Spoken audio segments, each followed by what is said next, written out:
Mighty Number 9. Just hearing that name is bound to send people into a fit of rage. This was perhaps one of the most disappointing game releases of all time. Expectations were through the roof, and the final product just couldn't live up to its own promises. But was it really that bad? Looking back at it all these years later, and considering that it often goes on sale for only a couple bucks, is it worth playing? Maybe. But before I get into my opinions, I think it's important to set the stage with a little bit of the game's history.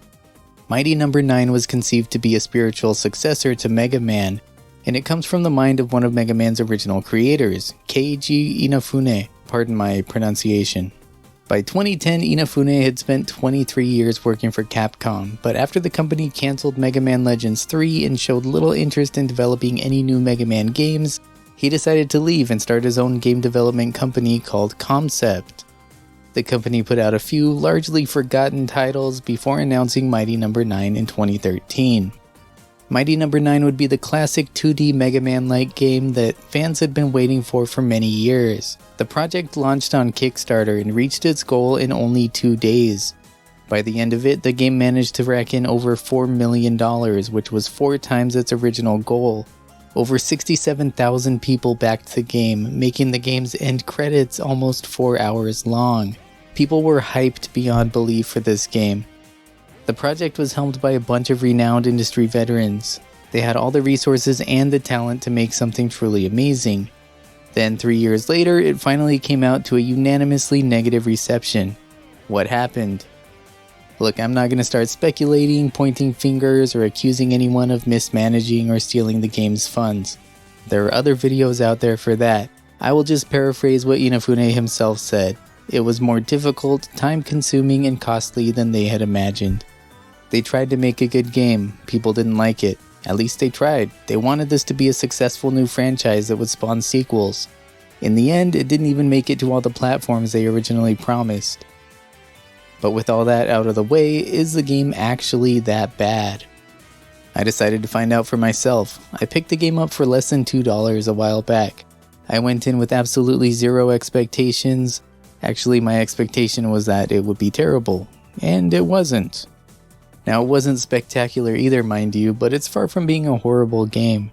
Mighty Number 9 is essentially Mega Man with a twist. Instead of rock and roll, you have beck and call. Instead of Dr. Light, you have Dr. White. There's still 8 robot bosses for you to take down in any order you choose, and you get to copy their abilities after you defeat them. You can run, jump, slide, and shoot the equivalent of a Buster Cannon. The twist comes in the form of Beck's dash move. You can rapidly dash through the air to help navigate tricky platforming sections or avoid dangers. But the interesting thing about it is how it's used in combat. Enemies have a stagger mechanic. After they've taken a certain number of hits, they become stunned. This is when you'll want to dash into them. Dashing into a staggered enemy not only finishes them off quickly, but it allows you to absorb some of their power, giving you a temporary buff in speed, firepower, or defense. The faster you absorb a stunned enemy, the stronger the buff you receive.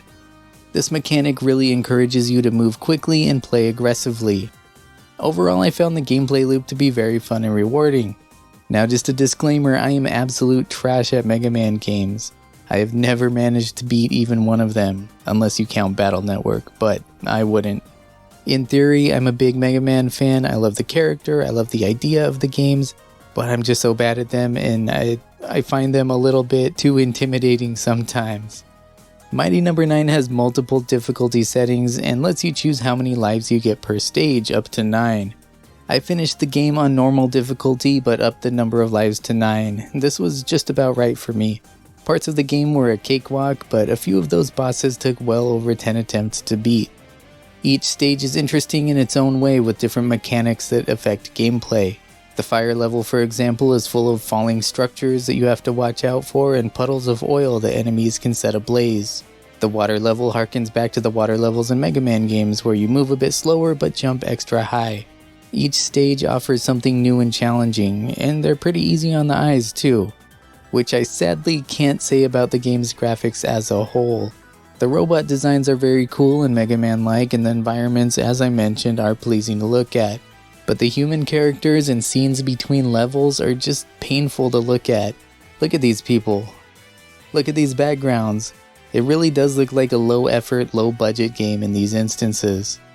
The music is really nice and catchy, composed by Mega Man veterans, and you have the option to switch between a modern soundtrack and a more retro inspired one. The story and voice acting are pretty awful at times. The story doesn't really matter anyway, but it's full of cheesy Saturday morning cartoon dialogue, and the voiceovers can be equally as annoying. I wanted to listen to the Japanese voiceovers, which were a little more enjoyable in my opinion, but after getting confused by the fire boss's verbal cues, I switched back to English. I was happy to hear Steve Bloom's voice in one of the later bosses though, that kinda made it worthwhile. After many deaths and restarts, I finished the game in a little over 5 hours. There are some bonus game modes available, including a couple of online multiplayer modes, which I wasn't able to test out. Honestly, I don't think anyone else is playing this game. There were also a few paid DLC items out there, including a couple of skins and a remixed campaign featuring another character. I haven't touched any of this stuff, but it might be interesting to come back to someday. Honestly, this game is a mixed bag. It's rough around the edges, its presentation falls flat in a lot of areas, and it's not the masterpiece everyone was expecting. I probably would have felt cheated if I had spent full price on it or pledged a whole bunch of money to support its development, but I didn't. I spent $2 and expected to hate it, so in the end I was pleasantly surprised. Again, it's not brilliant, but I had a good time with it. I'm kinda sad that we'll likely never see a true sequel. On the bright side, Mighty No. 9 has been featured in a couple of crossovers with the Azure Striker Gunvolt series. Mighty Gunvolt Burst is essentially an 8-bit version of Mighty No. 9 without the dash mechanics and with 2 other playable characters from the Gunvolt series. The game has been generally well received, much more so than Mighty No. 9 itself. Maybe there is hope for this franchise after all. So what do you think of Mighty No. 9? Is it as bad as everyone says, or does it deserve a second chance as a budget title? Let me know your thoughts. Thanks for watching, I'll see you next time.